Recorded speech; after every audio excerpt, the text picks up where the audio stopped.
For more?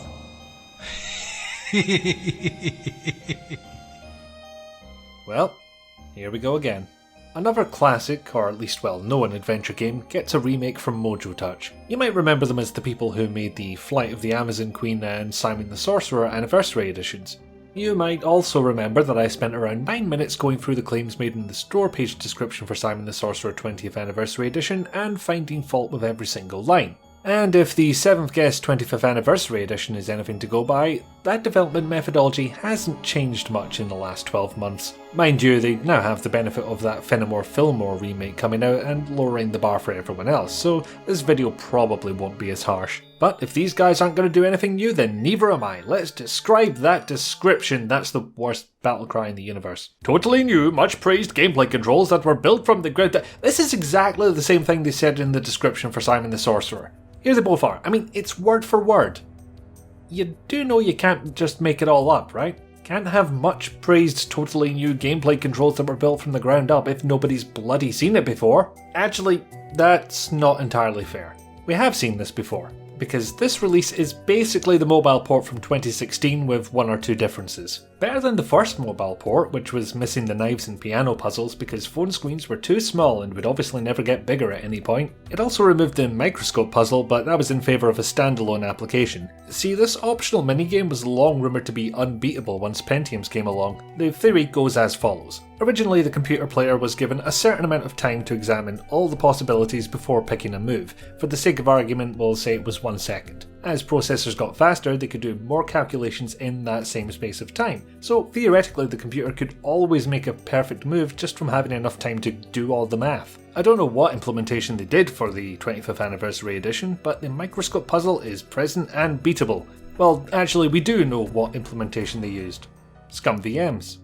Because this port of the game is running on top of Scum VM. Hotspot based with the option to highlight all hotspots in each game screen. Yeah, this one is actually true. You click a button or hit spacebar and hotspots appear. Can't fault them on that one. Skip quickly any scene. In addition to being a weirdly written sentence, it's a little misleading. What this actually does is speed up the footage, which sounds more like fast forward than skip to me. I wouldn't mind so much if you didn't have to do it for every goddamn transition in the intro. Like, it makes you skip individual pages. It doesn't really come up anywhere else unless there's a minigame with a lot of transitions in it, so minor quibble. And as a feature with its own keyboard shortcut, spacebar again, it's an absolute godsend for things like the Knights puzzle and its long ass transitions, which is as good a time as any to talk about animations. Almost every video clip which doesn't involve a human being has been sped up, and for the transitions that is a great thing to have. Gone are the days of spending 8 seconds walking a distance that you could hop in 4. Great feature so far, but it makes the times where they decide not to speed the animation up seem all the weirder. Maybe they were in time with a piece of music, I don't know. The really worrying part for me is how they chose to make some of those animations play slower. They restrict the frame rate. If you can see your mouse cursor during any of these slow animations, move it around and see how much choppier it is than usual. This is mostly the programmer in me ranting, but that's a very lazy way of doing things. Right up there with capping the frame rate to ensure your physics engine doesn't go haywire. Completely new map which can be accessed directly from the game screen. Now you might be thinking to yourself, was there no map in the original game and all? And you'd be right, accent aside. The map isn't a new addition, but it is an improved one. The old map told you which rooms you could access and which puzzles were solved, but 1, it was hidden away in the main menu, and 2, it didn't actually tell you which colours meant what. The new map does both of those things, and it's available from a single click or key press.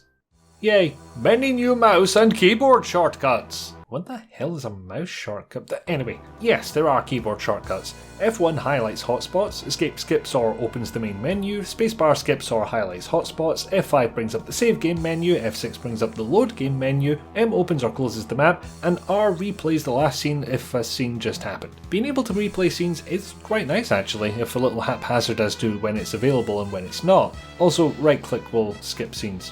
I had to find those keyboard shortcuts from a post on the game's Steam forum and it never mentioned the mouse once. Completely new game menus and save load system! I mean, sure, they've still got that HTML looking interface for the menu that Simon the Sorcerer did, but in fairness they did a far better job of disguising it here. It looks a lot slicker. So long as you avoid the credits page. As for the save load system, it may be new, but functionally I'm seeing no difference between this and the original, so it's a weird flex to make. Well, there is one difference, it's restricted to 7 save slots. Presumably this has been done for thematic reasons, but you're restricting the number of save slots. In an age with tiny save files and abundant storage space, I can't think of a good reason for ever doing that. You do still get told your game has been saved though, so that's a point in its favour. Your game has been saved. 3 music options: the praised orchestral music score remastered, or the original score in high quality MIDI recording or ad-lib. You can pick between new, ad-lib and original music, which is cool, but just like the last MojoTouch release I covered, you still have to load or start a new game to change the goddamn music volume, which is not cool. It is the other thing.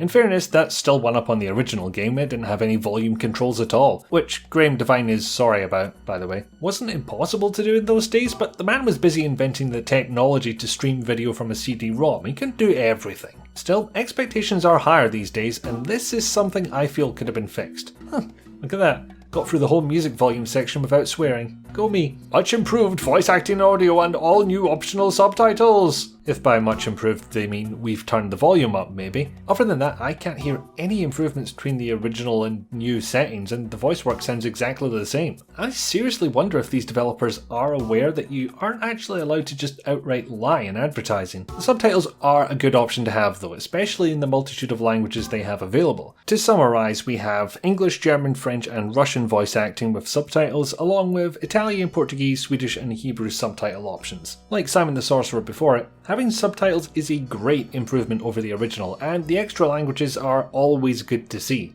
Being the monolingual simpleton that I am, I couldn't tell you if these new languages are as hammy as the original, but they are there. High-end graphics upscaling XBRZ filter for high resolution displays. It still looks rubbish, you can still turn it off, and frankly I'm losing the will already. Let's move on. Optional retro settings. Play with the original graphics, original music and even the original controls. Okay, we've covered the graphics and music and blatant reuse of description text already, so what happens when you swap between the old and new controls? The icons get bigger and they do this kind of hotspot thing when you mouse over them.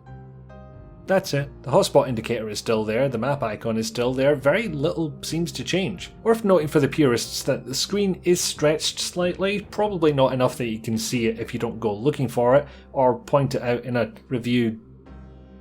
Oops. I don't know why so many people are frightened of black bars, but they really wanted that full screen experience, I guess. A lot of extras. The making of feature ready, anything delivered. So this is all true, although you wouldn't know it from looking at the game on Steam. Maybe GOG presents it better, but for whatever reason I bought it from Steam instead. To get all of this new content, you have to dig into wherever the Steam games are installed on your computer and look in the extras folder. There's no simple, easy way to look through all these, unlike the mobile version which has it in its main menu. Now, on Android all they have to do is tell the OS, open this link, and it'll interpret that according to whatever default app the user has chosen. From a programming perspective, that's pretty easy. Hell, the making of link just goes to an unlisted video on MojoTouch's YouTube channel. It's a different process on Windows, of course, and I'm only picking on them because it's the only OS this game supports. You can tell Windows, open this file, and there's no guarantee that there's any software installed that can open it. I get that, and I can see why the developers didn't want to code in their own PDF and ebook viewers. I'm not a maniac. If all the links did was open the folder, that would be better than dumping it in with the game files and not even telling your customers how to get it. At least not in any easily accessible place that I could see. Legacy version says free downloadable content DLCs for Windows, macOS and Linux. English voice acting only. Again, true, but with a bit of an asterisk.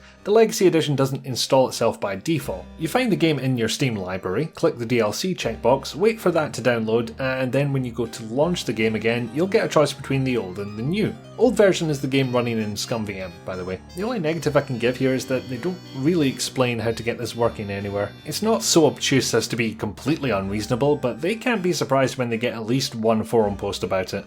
Okay, this went better than last time, if only because there was 2 lines of the description I didn't find fault with, but my suspicions were partially confirmed. Some kind of wrapper around ScumVM with a few annoyingly lazy parts, a baffling lack of information regarding the extras, and it's still the best way to play the game on PC. Let's face it, those long ass transition animations are not good for anybody's sanity. I'm definitely not as annoyed by this remaster as I was by Simon the Sorcerer. Maybe it's because they've done a better job of this remaster. Maybe the problems they fixed from the original were so grievous that it brings the whole package up in my eyes. Maybe it's just because I like the game better. Whatever the reason, I'm a lot happier to say that this is the best way to play the game nowadays.